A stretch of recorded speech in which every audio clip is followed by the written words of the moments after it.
السلام علیکم ورحمۃ اللہ وبرکاتہ، آواز پہنچ رہی ہے؟ جی ہاں،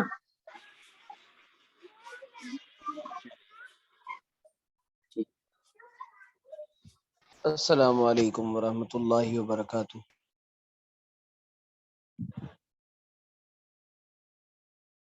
جی حضرت، آپ کو آواز آ رہی ہے میری؟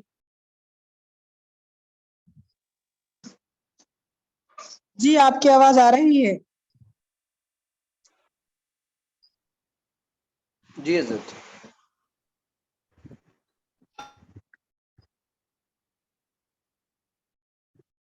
آپ شروع کر دیں، آپ شروع کر دیں، لوگ آتے رہیں گے، آپ شروع کر دیں۔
جلدی آ جائیں، اور جو لوگ ابھی تک نہیں آئے ان کو بھی بلا لیں۔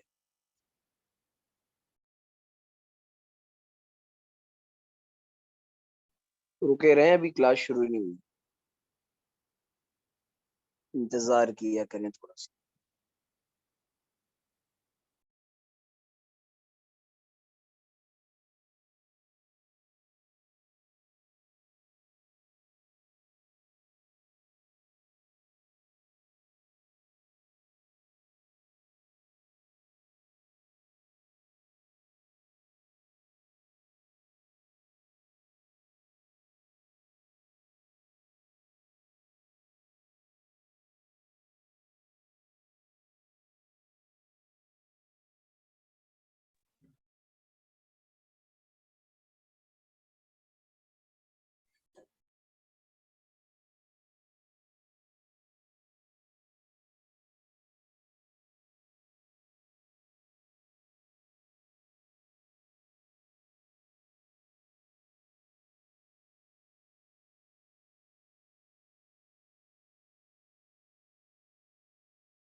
آواز کسی کو بھی نہیں آ رہی ہے، ابھی ٹھہرے رہیں 2-4 منٹ، ابھی کلاس شروع نہیں ہوئی ہے، 2-4 منٹ انتظار کریں۔ بہت سارے لوگ ابھی جڑنا باقی ہیں، ان کو آ جانے۔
جی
ایک خاتون پوچھ رہی ہیں کہ ہماری خالہ کی لڑکی کا رشتہ نہیں ہو رہا ہے، کوئی دعا ہو تو بتا دیجیے۔ دنیا میں ہزاروں خواتین کے رشتے نہیں ہو رہے، اللہ تعالیٰ سب کے رشتے کروا دے۔ اور ابھی سوال جواب کا سیشن نہیں ہے، انشاءاللہ جس دن سوال جواب کا سیشن آئے گا آپ کو موقع دیا جائے گا، لہٰذا اس لیے یہاں سوال کر کے بلا وجہ کے پریشان نہ ہو اور پریشان نہ کریں۔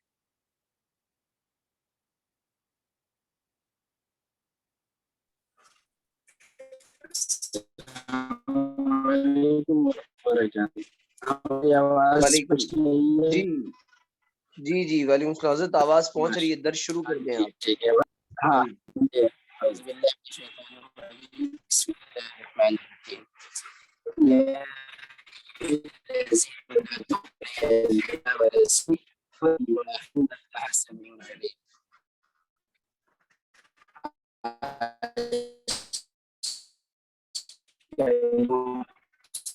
سورۃ کا نام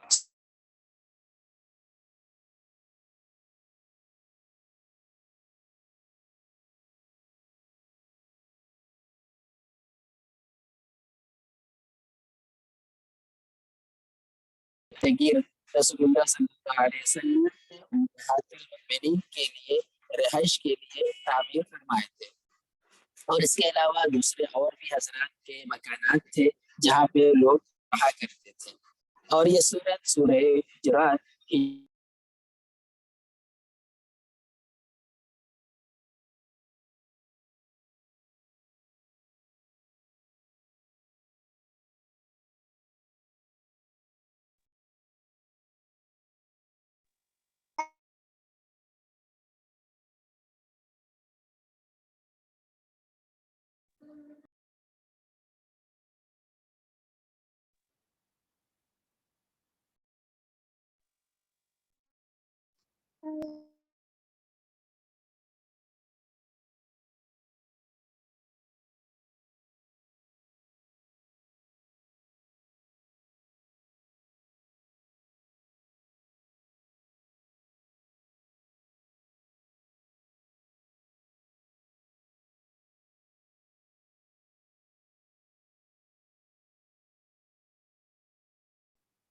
رکے رہیں ذرا 2 منٹ رکے رہیں, نیٹ ایشو ہے شاید وہاں.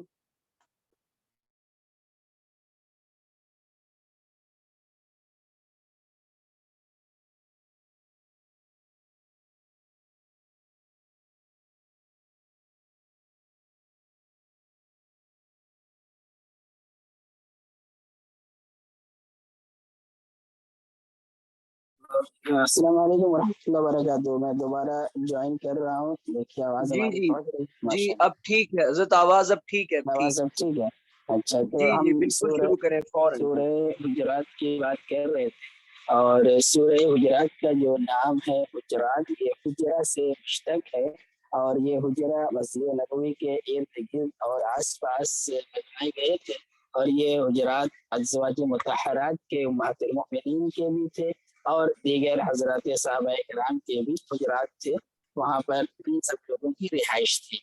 اور اس سورت کا جو شان, اس کا نزول کا جو زمانہ ہے وہ مکہ کے بعد ہجرت کر کے جب مدینہ منورہ میں تمام حضرات پہنچ گئے تو اس وقت سورہ مجادلہ نازل ہوئی, اور سورہ مجادلہ کے بعد یہ سورت سورہ حجرات نازل ہوئی. یہ سورت بہت مختصر سی اور چھوٹی سی ہے, 2 ہی رکوع اس سورت میں ہے. اور اس سورت میں 2 رکوع میں جو امام شاہ ولی اللہ رحمۃ اللہ علیہ اس سورت کا خلاصہ ذکر کرتے ہیں اپنے قرآن مجید کے حاشیے میں, جس کا نام ہے فتح الرحمن. اس میں سورت کا پورا خلاصہ اس طرح سے انہوں نے بیان فرمایا ہے کہ اس سورت میں ادب اور آداب کی تعلیم دی گئی ہے, اور ادب آداب کی تعلیم دی گئی ہے. مثلاً یہ کہ اللہ کے نبی کے اوامر اور نواہی سے پہلے کوئی بات نہ کی جائے, یعنی کوئی پیش قدمی اللہ کے رسول کی بات کے آگے اور اللہ کے رسول اور اللہ کے حکم کے آگے اپنے سے کچھ بات نہ کی جائے. اور اس صورت میں ایک اصول یہ بھی بتلایا گیا ہے کہ کوئی آدمی اگر کوئی خبر لے کر کے آتا ہے, فاسق و فاجر قسم کا شخص ہے, تو اس کی تحقیق کر لی جائے, بغیر تحقیق کے کسی خبر پر عمل نہ کیا جائے. اور اگر مسلمانوں میں آپس کے درمیان جھگڑا ہو جائے تو ان کے درمیان صلح کرانی چاہیے, اور ایک مسلمان دوسرے مسلمان کا ہنسی اڑانا, مذاق اڑانا یہ کام نہ کریں. ایک دوسرے کو برے لقب سے اور القاب سے یاد نہ کریں. اور غیبت کی بھی صورت میں سخت درجے کی ممانعت ذکر کی گئی ہے, اور بدگمانی سے بھی منع کیا گیا ہے. اور حسب نسب کی وجہ سے کسی پر تانا دینا, تشریح کرنا, تشریح کرنا اور اپنے نسب پر فخر کرنا, یہ بہت بری بات ہے جو صورت میں اللہ نے اسے بھی منع فرمایا ہے. اور آخر میں منافقوں کی کچھ خصلتوں کا ذکر کیا گیا ہے کہ منافق کی کیا خصلتیں ہوا کرتی ہیں, اور ان کو ڈانٹ ڈپٹ کی گئی ہے, انہیں زجر اور توبیخ کی گئی ہے. اور مسلمانوں کے جو شہری قوانین ہیں, سول لا جو ہے, اس پر یہ پوری کی پوری صورت مشتمل ہے. یعنی اس صورت میں مسلمانوں کے سول لا اور شہری قوانین کا بھی ذکر ہے. اور اس سے پہلے کی جو 2 صورتیں تھیں وہ ان دونوں صورتوں میں جو ذکر کیا گیا تھا وہاں پر جو جنگ کے قوانین اور اصول و ضابطے ذکر کیے گئے تھے. اور اس صورت میں معاشرتی زندگی کے بارے میں بتلایا گیا ہے, ان کے احکام ذکر کیے گئے ہیں. اصولی طور پر اس صورت میں چیزیں ذکر کیے گئی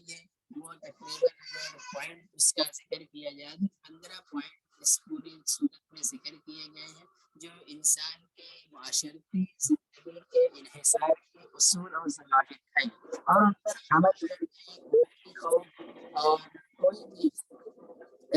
معاشرہ اور ملک کیا ہے اپنے اندر نظم اور ضبط پیدا کر سکتا ہے، جس میں سے کچھ چیزیں داخلی انٹرنل چیزیں ہیں اور کچھ خارجی اور ایکسٹرنل یعنی فارغ افیئر کی چیزیں بھی ہیں۔ جی ہماری آواز برابر پہنچ رہی ہے آپ تک؟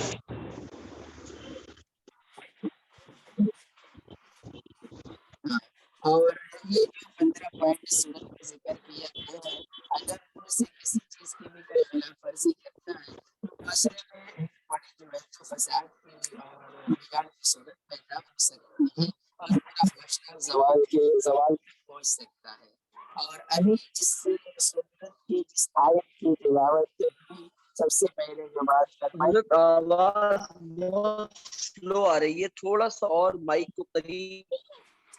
اچھا پہنچے۔ اچھا ٹھیک، تو میں کوشش کر رہا ہوں کہ ذرا تیز آواز میں بات کروں۔ ہاں اگر ہیڈ فون ہو حضرت تو زیادہ بہتر ہے، ہیڈ فون ہو نا اگر۔ ہیڈ فون کے ساتھ ہی میں بات کر رہا ہوں، ہیڈ فون کو اچھا اچھا اچھا، جی جی، تو ابھی تھوڑا سا زور سے جی، اچھا ٹھیک ہے، ابھی آواز ہماری پہنچ رہی ہے؟ تھوڑا سا اور نہیں، تھوڑی سلو ہے سلو آواز ہے، ٹھیک جی ہے، کوشش کرتا ہوں کہ جی۔ آواز پہنچنے لگے۔ تو ابھی اس صورت میں جو پہلی آیت کی صورت کی ہے جس میں اللہ پاک نے اپنے ایمان والے بندوں سے خطاب کیا ہے، بسم اللہ الرحمن الرحیم، یا ایھا اب اور سلو ہو گئی حضرت، اب اور سلو ہو گئی۔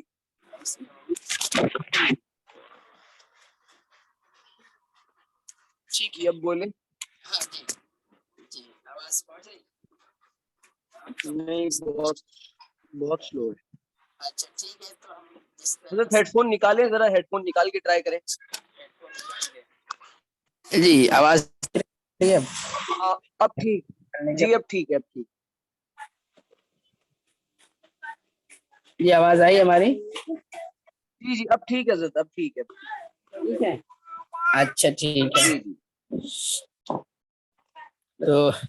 میں کوشش کر رہا ہوں ہیڈ فون کے بغیر بات کرنے کی۔ تو یہاں پہ جو جی یا ایھا الذین آمنوا سے اللہ پاک اپنے بندوں کو مخاطب کر رہے ہیں، اور یہ ایسا خطاب ہے جو ہم کو لگتا ہے کہ اس پورے قرآن مجید میں ایمان والوں کے لیے اور امت محمدیہ کے لیے خاص خطاب ہے، اور خاص طور پر اللہ پاک نے اپنے ایمان والے بندوں کو ذکر کیا سے ایڈریس کیا ہے اور مخاطب کیا ہے، اور پورے قرآن مجید میں 89 یعنی 89 مرتبہ یہ الفاظ استعمال ہوئے ہیں، اور آپ سورہ بقرہ میں دیکھیں گے، اور یہ الفاظ ان صورتوں میں استعمال ہوتے ہیں جو صورت مکی دور میں یعنی ہجرت کے بعد نازل ہوتی ہے۔ تو ہجرت کے بعد جن صورتوں میں یا ایھا الذین آمنوا سے خطاب کیا گیا ہے وہ ایک علامت بن گئی ہے کہ یہ صورت مدنی ہے۔ اور اس صورت میں اس آیت میں سب سے پہلا جو بڑا اصول ایک ذکر کیا گیا ہے کہ سب سے پہلا اصول یہ ہے یا ایھا الذین آمنوا لا تقدموا بین یدی اللہ ورسولہ، کہ اے مومن بندے، اے وہ لوگ جو ایمان لائے ہوں، ان کو کیا کرنا ہے کہ لا تقدموا بین یدی اللہ ورسولہ، کہ اللہ اور اس کے رسول سے زیادہ آگے قدم نہ بڑھاؤ، لا تقدموا پیش قدمی نہ کرو بین ید اللہ و رسول، اللہ سے اور اس کے رسول سے۔ یعنی اس کا مطلب یہ ہے کہ یہ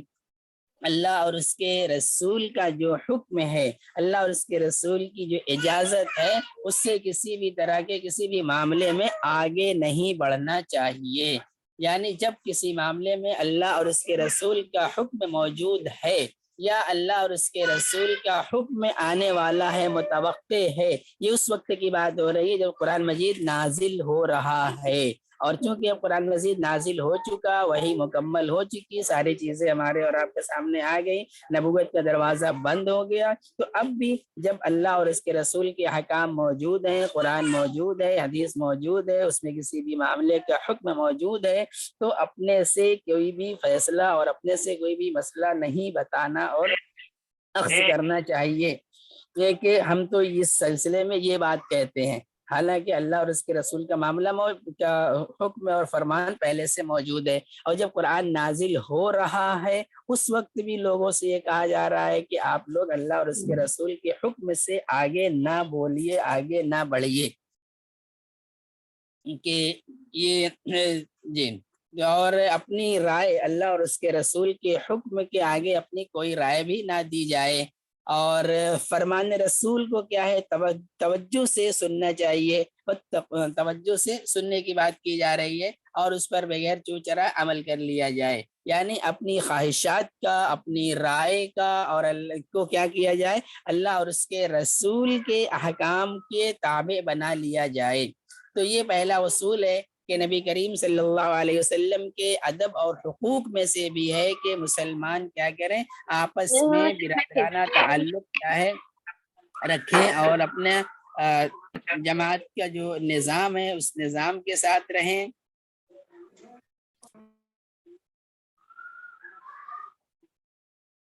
آپ بولیں اس حضرت، آپ آیت کے بولتے رہے۔ سلسلے میں حضرت عبداللہ ابن عباس رضی اللہ تعالیٰ عنہ کی بھی تشریح ہے، وہ یہ فرماتے ہیں کہ کوئی بھی بات کتاب اللہ کے اور رسول اللہ کے سنت کے کیا ہے خلاف نہیں ہونی چاہیے، سنت کے خلاف اور کتاب اللہ کے خلاف کوئی کام نہیں کرنا چاہیے، یعنی اپنے تمام کے تمام امور میں کتاب اور سنت کے تابع ہونا چاہیے، اور اسی سے حالات ہمارے اچھے اور درست ہو سکتے ہیں، تہذیب اور تمدن میں ترقی بھی اسی سے نصیب ہوگی، اور اللہ کے یہاں بھی اسی سے اجر کا استحقاق ثابت ہوگا، اور احکام کی تکمیلات کے سامنے جو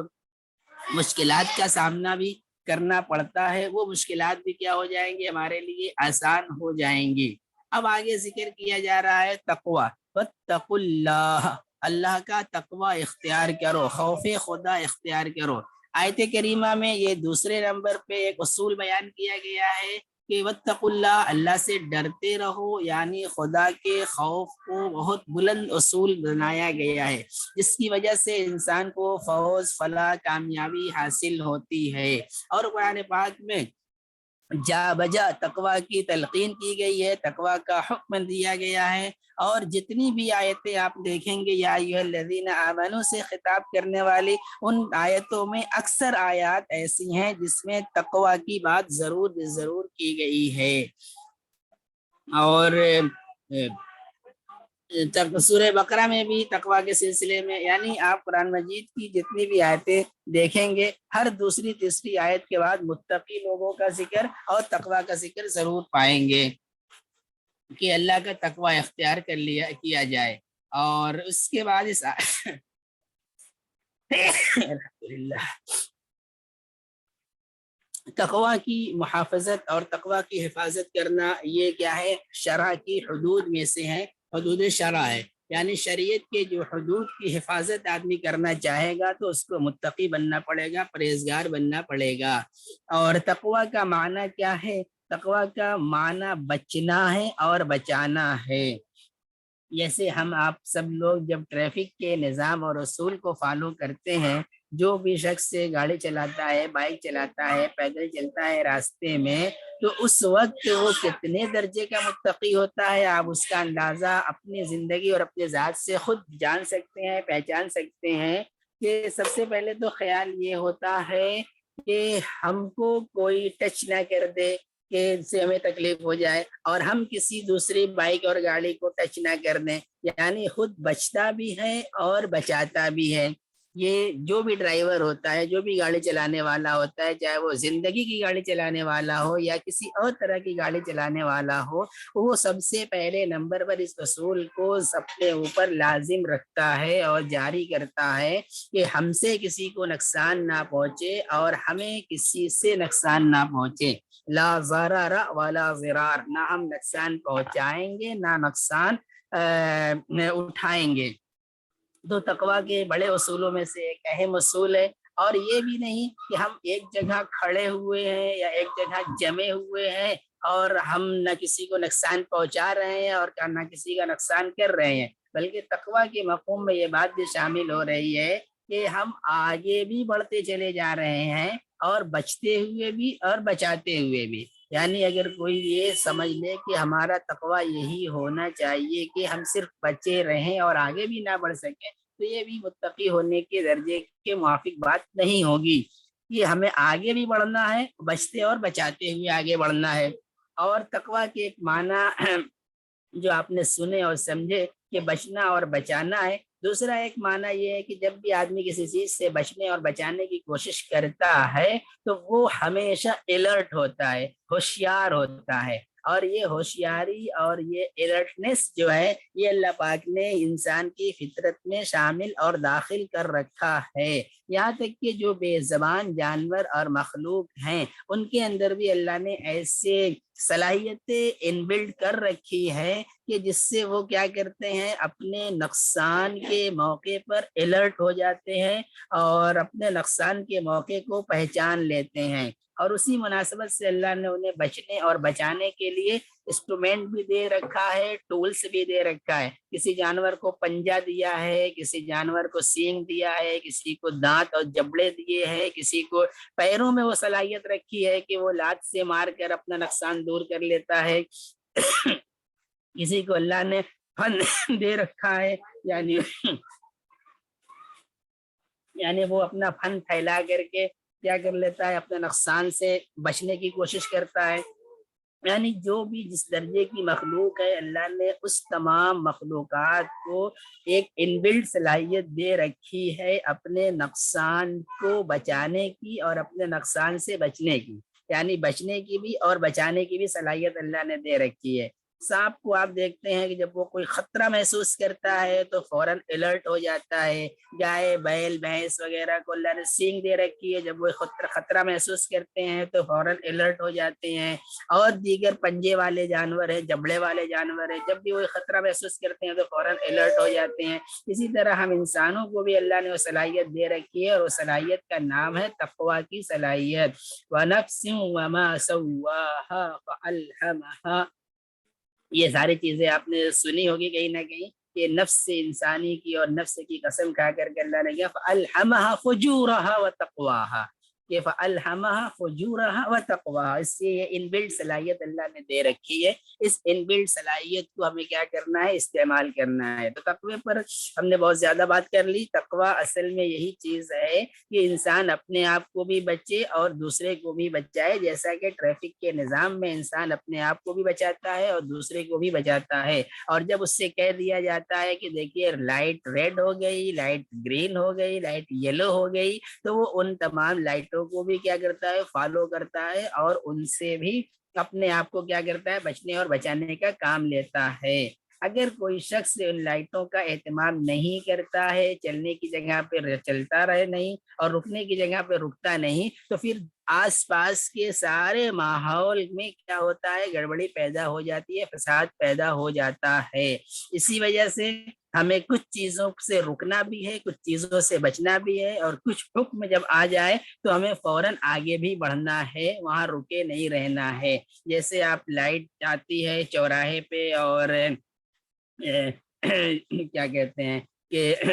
گاڑی چلاتے وقت یہ ساری چیزوں کا اہتمام کرتے ہیں، اسی طرح زندگی کی گاڑی چلانے میں بھی پورا بھرپور تقوی کا اہتمام کرنا چاہیے۔ اور اس آیت میں آپ نے اس کو دیکھا کہ بہت ہی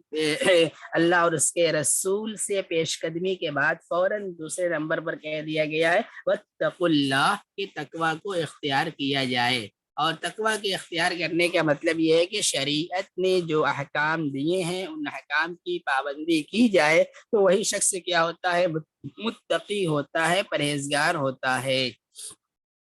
اور عاجزی انکساری کے بھی اختیار کرنے کی بات کی گئی ہے۔ تو یہ دونوں ضابطے ہمیں سب سے پہلے نمبر پر یاد رہنے چاہیے کہ پہلی آیت میں 2 ضابطے ذکر کیے گئے ہیں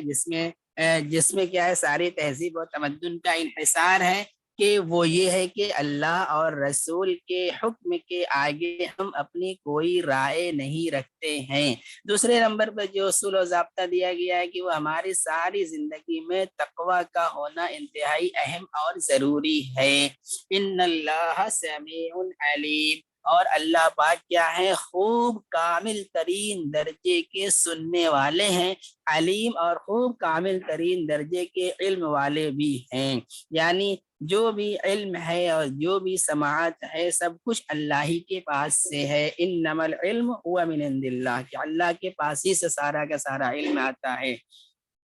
اور یہ صفت بھی اللہ کی کیا ہے، ہمیں اپنانے کی ضرورت ہے کہ ہم بھی علم والے ہوں اور اللہ پاک سے علم حاصل کر کے اسے استعمال کرنے والے ہوں۔ اب آگے جو دوسری آیت ہے اس میں بھی یا ایھا الذین آمنوا سے بندوں کو خطاب کیا گیا ہے۔ یا ایھا الذین آمنوا لا ترفعوا اصواتکم فوق صوت النبی ولا تجهروا له بالقول كجهر بعضكم لبعض ان تحبط اعمالكم وانتم لا تشعرون۔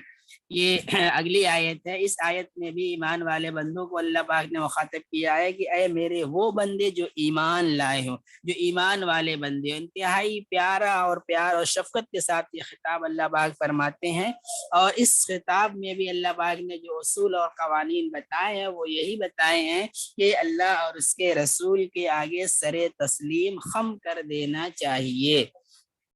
اب یہ تیسرے نمبر پر ایک قانون بتایا جا رہا ہے، ایک اصول اور ضابطہ بتایا جا رہا ہے کہ لا ترفعوا اصواتکم فوق صوت النبی، کہ ادب اور احترام کا اصول اور تقاضا یہ ہے کہ اپنے نبی صلی اللہ علیہ وسلم کی آواز سے زیادہ بلند آواز نہ کرو۔ جہاں پر بھی جہاں آپ صلی اللہ علیہ وسلم کی کوئی بات آ جائے، حدیث کی بات آ جائے، نبی کی بات آ جائے، تو وہاں اپنی آواز کو اور اپنی باتوں کو بلند نہیں کرنا چاہیے۔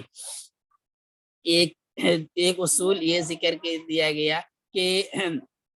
آوازوں کو نبی صلی اللہ علیہ وسلم کی آواز سے بلند نہ کرنا چاہیے۔ اور اس کے بعد یہ فرما دیا کہ جس طرح سے آپس کے بول چال میں، بات چیت میں کجہر بعضکم لبعض، کہ اونچی آواز سے بول لیتے ہو اور بات کر لیتے ہو، اس طرح سے نبی صلی اللہ علیہ وسلم سے بات مت کرنا، بات نہیں کرنا۔ کہ آپس میں جس طرح سے ہم اس وقت بڑے تیز آواز میں بول رہے ہیں آپ تک آواز پہنچانے کے لیے، تو اس طرح سے اگر ہم مسجد نبوی میں ہیں اور روضہ اطہر کے پاس ہیں تو وہاں ہمیں اتنی بلند آواز سے بات نہیں کرنی چاہیے۔ اور اگر ایسا ہو گیا تو کیا ہوتا ہے، ان تحبط اعمالکم، کہ ہمارے سارے کے سارے اعمال اکارت ہو جاتے ہیں، برباد ہو جاتے ہیں۔ اور پھر ہمیں اس اکارت اور برباد ہونے کا احساس تک سے نہیں ہوتا، کہ ہمیں احساس ہو جائے کہ ہمارے اعمال ختم ہو گئے۔ اس لیے اس کی بڑی توجہ کرنی چاہیے کہ ہم نبی صلی اللہ علیہ وسلم کے شان میں، نبی صلی اللہ علیہ وسلم کے پاس میں، نبی صلی اللہ علیہ وسلم کی بات میں کہیں پر بھی اپنی آواز کو بلند نہ کرے، انتہائی مختصر اور پست آواز میں بات کرتے رہیں۔ اور اس سلسلے میں جب یہ آیتیں نازل ہوتی ہیں تو پھر بہت سارے صحابہ کرام اپنے آپ کو گھر میں بند کر لیتے ہیں اور قید کر لیتے ہیں کہ کہیں ہماری آواز اونچی نہ ہو جائے۔ اور اس سلسلے میں کئی لوگوں کا نام بھی ذکر میں آتا ہے کہ انہوں نے یہ کیا کہ اپنے آپ کو کیا کر لیا تھا، گھر میں بند کر لیا تھا۔ اس میں ایک بات ہے کہ حضرت ابو بکر صدیق رضی اللہ تعالی عنہ اور عمر رضی اللہ تعالی عنہ وغیرہ بھی تھے۔ اور یہ شان نزول کی بات ہو رہی ہے کہ اس آیت کا جو شان نزول ہے اس کا بیک اور پس منظر، بیک گراؤنڈ کیا ہے، تو اس کے پس منظر اور بیک گراؤنڈ میں یہ بات ہوتی ہے کہ مسجد نبوی میں بنو تمیم کا ایک وفد آیا تھا، اور بنو تمیم کا جو وفد آیا تھا تو وہ مسجد نبوی میں آ کر کے بڑے بلند آواز سے اور زور زور سے باتیں کر رہا تھا، اور خاص طور سے یہ بات کہ رسول اللہ صلی اللہ علیہ وسلم کو مخاطب کر کے اور نام لے کر کے وہ لوگ کہہ رہے تھے کہ آپ باہر آئیے۔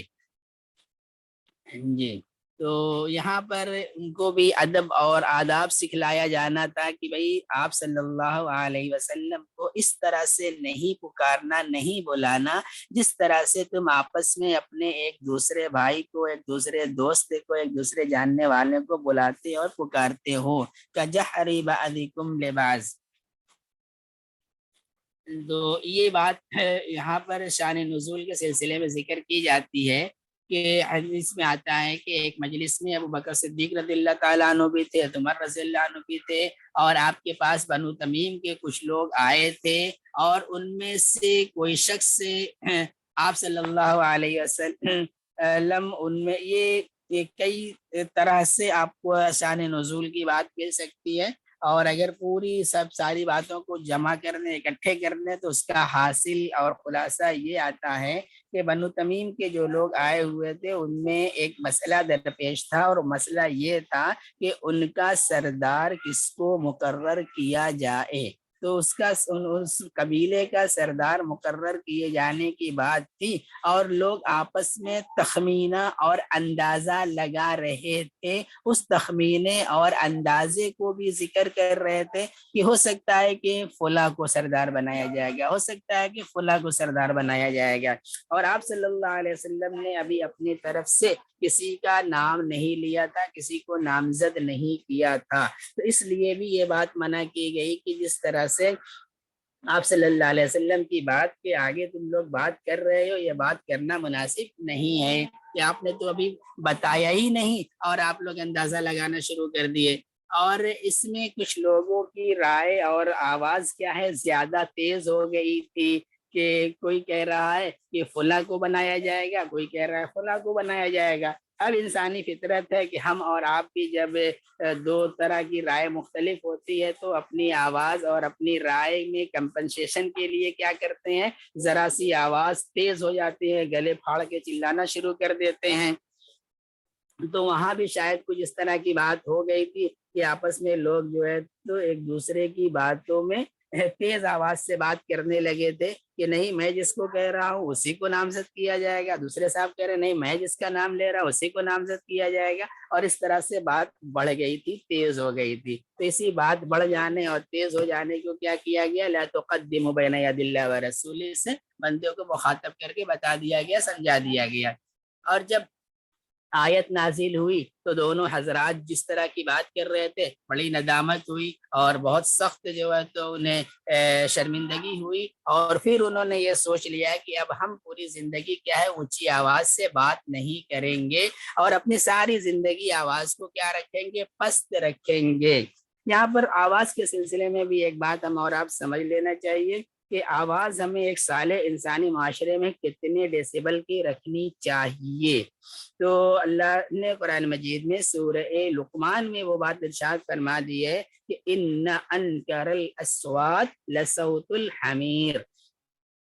کہ معاشرے میں سواری کے لیے جو جانور ہوا کرتے ہیں وہ گدھا ہوتا ہے، اور اس جانور کی جو آواز ہے اس جانور کی آواز کو کری اور ناگوار آواز شمار کیا گیا ہے۔ ان انکر الاصوات لصوت الحمیر، کہ گدھے کی آواز جو ہے وہ ناگوار آوازوں میں سے ہے، حالانکہ ایک صالح معاشرے میں اس کی ضرورت ہوا کرتی ہے، پھر بھی اتنی آواز کو ناگوار آواز قرار دیا گیا ہے۔ تو کوئی بھی اتنی زیادہ آواز اپنے ایک صالح معاشرے میں کسی کو نہیں پیدا کرنی چاہیے، اور جب آپ اس کی کاؤنٹنگ اور اس کو کیا کہتے ہیں کہ ناپنے کا کام کریں گے، پیمائش کا کام کریں گے، تو 80 یعنی 80 ڈیسیبل کی آواز ہوگی جو گدھے کی آواز کے برابر ہوتی ہے۔ تو کسی کو بھی اتنی بلند آواز کا انتظام نہیں کرنا چاہیے ایک صالح معاشرے میں جو 80 ڈیسیبل سے زیادہ کی ہو۔ یہ آواز کے لیے ہم نے مختصر سے اس کا ذکر کر دیا ہے، ورنہ اس کی یہاں پہ ضرورت نہیں تھی کہ آواز بلند کرنا یہ ڈیسیبل سے ناپ کر کے نہیں ہوتا ہے، بلکہ اس وقت کے جو بھی لوگ مجلس میں موجود ہوتے ہیں ان کی ناگواری اور خوشگواری کے احساس کے انحصار پر ہمیں آواز کے بلند کرنے اور کم کرنے کا احساس اور پتہ چل جانا چاہیے کہ کتنی آواز ہمارے لیے مناسب ہے، کتنی مناسب نہیں ہے۔ تو اور قرآن نے یہ بات ارشاد فرما دی تو اب اس سے آگے تو بالکل بھی نہیں ہونی چاہیے، کہ یعنی 80 ڈیسیبل جو گدھے کی آواز ہے اس سے آگے ہمیں کسی بھی طرح کی آواز استعمال نہیں ہونی چاہیے۔ اسی وجہ سے ہم دیکھتے ہیں کہ اذان کے وقت میں، یہ آج کے موجودہ زمانے کی بات نہیں ہے، پہلے کی بات نہیں کر رہا ہوں کہ اذان کے لیے بھی جب حضرت عبداللہ ابن ام مکتوم اور دیگر صحابہ کرام اور بہت سارے لوگوں نے جو خواب دیکھا تھا اور جو رائے آئی تھی کہ گھنٹا بجا کر کے اور ناقوس بجا کر کے اور دوسری چیزوں کو بجا کر کے ہم اذان کے لیے لوگوں کو جمع کریں گے، تو اس وقت بھی ہیومن وائس کو ترجیح دی گئی تھی، کسی بھی قسم کے انسٹرومنٹ کی وائس کو ترجیح نہیں دی گئی تھی، یعنی ناقوس شنکھ جو ہے اس کو بجا کر کے یا کوئی جرس اور گھنٹا ہے اس کو بجا کر کے اذان کا کام لیا جائے۔ تو ہمیں بھی اس سے بھی یہ بات کا سبق ملتا ہے کہ آواز انسٹرومنٹ والی جو ہوتی ہے وہ ہمارے لیے بہت بہتر اور اچھی نہیں ہو سکتی ہے، کہ اذان میں ہیومن وائس کا استعمال کیا گیا اور بھی جگہوں پر اس طرح کی جو چیزیں استعمال کی گئی، ہمیں اس پر توجہ کرنی چاہیے۔ تو اب ہمارے یہاں جو لوگ گاڑی چلا رہے ہیں، بڑے بڑے ہارن لگائے ہوئے ہیں، ان آوازوں کو بھی ذرا سا ہم خیال میں رکھیں۔ جب وہ شہر میں آتے ہیں، بستی میں آتے ہیں اور رات میں آئے دن میں آئے تو بڑے دھڑلے کے ساتھ جو ہے اپنے گھر والوں کو جگانے کے ساتھ ساتھ پورے محلے کو جگاتے رہتے ہیں ہارن بجا کر کے۔ تو اس طرح کی چیزوں سے بھی کیا ہونا چاہیے، پرہیز کرنا چاہیے کہ آوازیں بہت بلند نہیں ہونی چاہیے۔ اور اس صورت میں جو آیت میں خاص طور سے بات ارشاد فرمائی جا رہی ہے وہ مجلس رسول صلی اللہ علیہ وسلم کی بات ہو رہی ہے کہ رسول اللہ صلی اللہ علیہ وسلم کی مجلس میں بھی اس طرح کی چیزیں نہیں ہونی چاہیے۔ اگر کوئی ایسا کرتا ہے تو سزا اس کی کیا ہوتی ہے کہ ان تحبط اعمالکم وانتم لا تشعرون، کہ اعمال ہی حبط ہو جاتے ہیں، بیکار ہو جاتے ہیں، اور پھر ان سے کیا ہے ساری چیزیں ختم ہو جاتی ہے، جو کچھ بھی انہوں نے اچھائی کا کام کیا تھا، بھلائی کا کام کیا تھا۔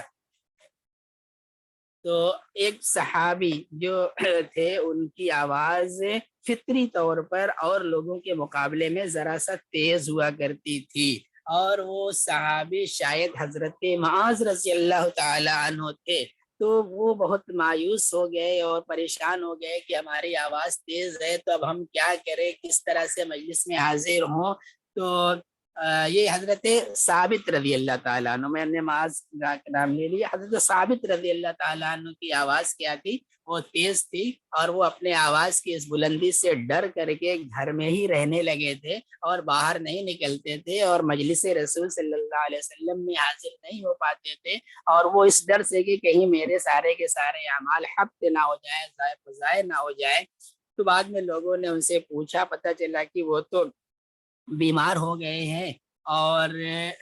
وہ اس طرح سے کہ ان کو یہ پریشانی لاحق ہو گئی ہے کہ ہماری آواز فطری طور پر ذرا زیادہ تیز ہے، اور میں اگر جاتا ہوں مجلس میں تو ہم سے یہ گستاخی ہو جاتی ہے، اب ہم کیا کریں۔ تو اس اعمال کے ضائع ہو جانے کے ڈر کی وجہ سے گھر میں بیٹھ گئے۔ تو آپ صلی اللہ علیہ وسلم کو اس کی خبر ہوئی، اور جب خبر ہوئی تو آپ نے اس آیت کا مطلب انہیں بتایا، سمجھایا کہ آواز کا مطلب یہ ہے کہ اپنی بات زبردستی کی منوانے کی کوشش کی جائے، یا اللہ اور اس کے رسول کی حدیث اور قرآن کے آگے اپنی کوئی بات ذکر کر دی جائے،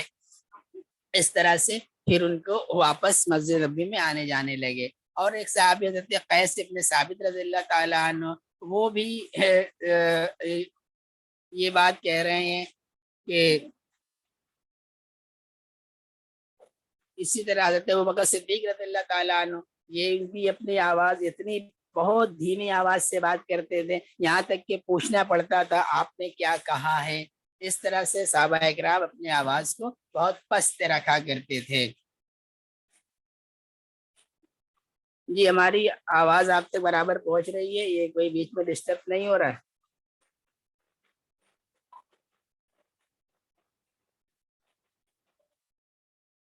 ہلو، میں پوچھ رہا ہوں کہ ہماری آواز آپ تک آرام سے پہنچ رہی ہے؟ کوئی ڈسٹرب تو نہیں ہو رہا ہے؟ اچھی بات ہے۔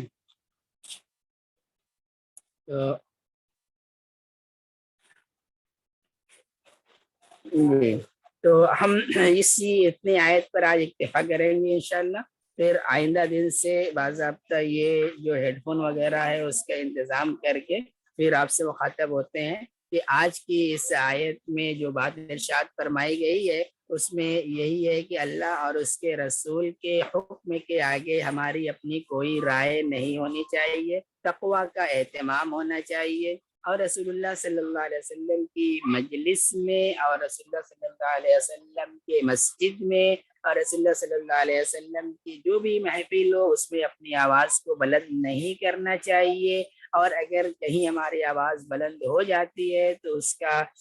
جو اس کی سزا ہے اور پنشمنٹ یہ ہے کہ ہمارے سارے اعمال حبط ہو جاتے ہیں، بیکار ہو جاتے ہیں۔ اب ہم اسی اتنے پہ اکتفا کرتے ہیں، انشاءاللہ آئندہ دنوں سے پھر ہم اس کو مکمل کریں گے۔ السلام علیکم ورحمۃ اللہ وبرکاتہ۔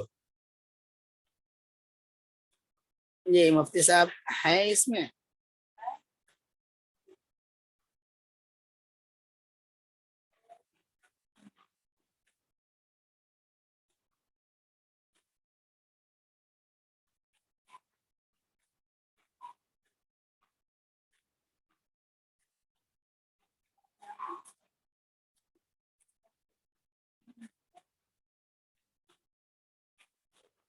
جی میں یہاں سے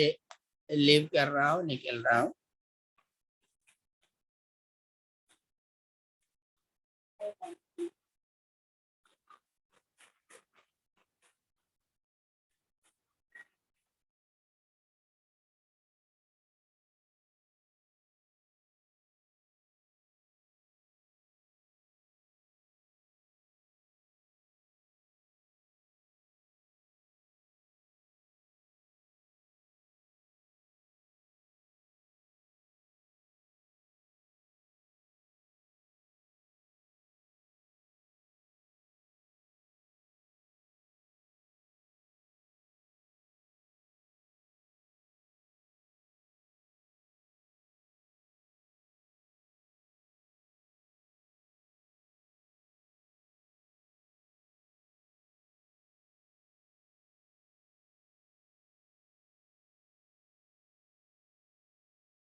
نہیں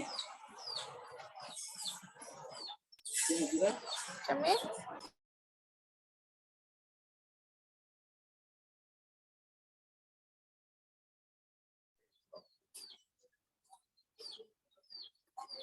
نہیں سر،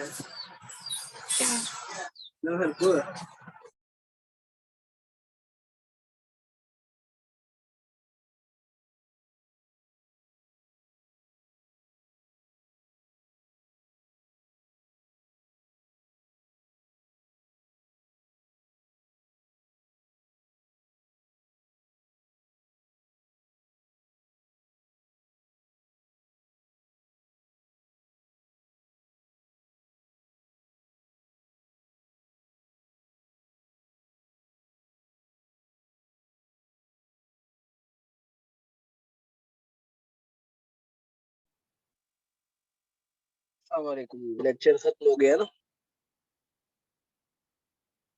ٹھیک ہے، انشاءاللہ کل